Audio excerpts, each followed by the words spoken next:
Bismillahirrahmanirrahim. Assalamualaikum warahmatullahi wabarakatuh. Bagaimana kabarnya anak-anak? Semoga semuanya selalu dalam keadaan sehat walafiat. Oke, di pertemuan kedua ini kita akan membahas tentang makna ideologi Pancasila. Ya, yang pertama, pengertian ideologi.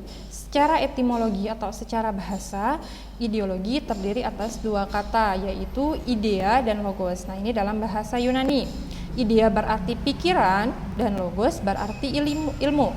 Ideologi berarti sebuah gagasan yang berdasarkan ide tertentu. Nah, apabila ada suatu gagasan yang menjadi pedoman bagi suatu tindakan tertentu, maka itu bisa disebut sebagai ideologi. Nah, di sini ada unsur-unsur ideologi. Nah, unsur-unsur ideologi ini menurut Kunto Wibisono. Nah, ada 3. Yang pertama, keyakinan, yang kedua mitos, dan ketiga loyalitas. Nah, keyakinan bahwa setiap ideologi selalu menunjuk adanya gagasan-gagasan vital yang sudah diyakini kebenarannya. Yang kedua, mitos. Nah, memitoskan suatu ajaran yang secara optimik dan deterministik, atau ideologi selalu memitoskan suatu ajaran yang optimal dan pasti yang menjamin tercapainya suatu cita-cita yang telah ditetapkan. Nah, yang terakhir itu adalah loyalitas. Nah, setiap ideologi selalu menuntun keterlibatan optimal atas dasar loyalitas dari para subjek pendukungnya. Nah, di sini ada fungsi ideologi. Di sini ada 6 fungsi ideologi. Yang pertama, memberikan pengetahuan yang merupakan landasan untuk memahami dunia. Yang kedua, sebagai tinjauan untuk menentukan arah dan tujuan yang benar. Yang ketiga, sebagai norma-norma yang menjadi pedoman seseorang.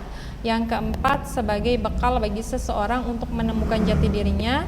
Yang kelima, sebagai kekuatan yang mendorong seseorang untuk mencapai tujuan. Dan yang terakhir, pendidikan bagi masyarakat untuk menghayati tingkah lakunya.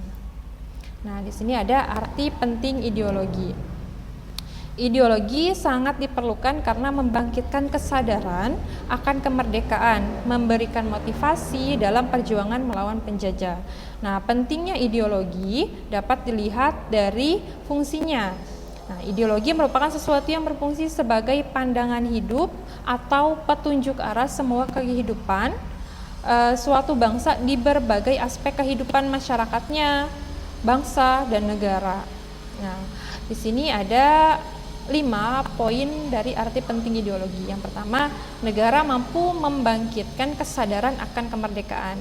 Yang kedua, negara dengan ideologi nasionalnya, suatu bangsa dan negara dapat berdiri kukuh.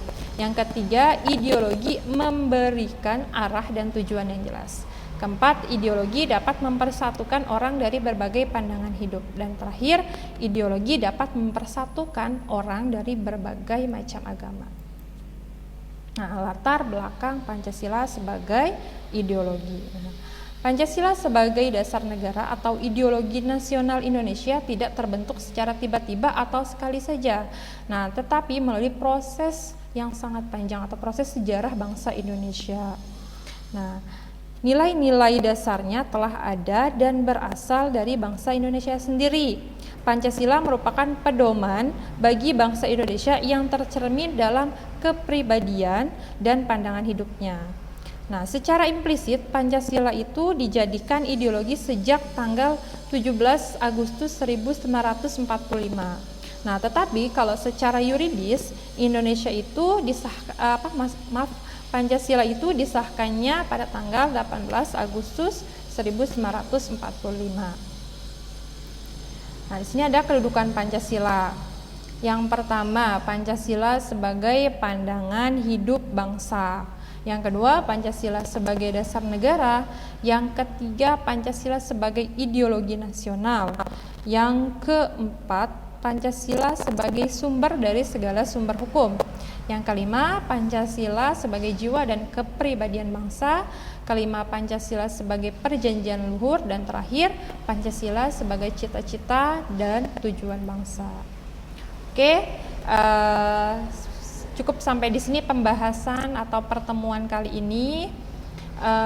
Semoga video yang kalian simak tadi dapat kalian pahami dengan baik, ya.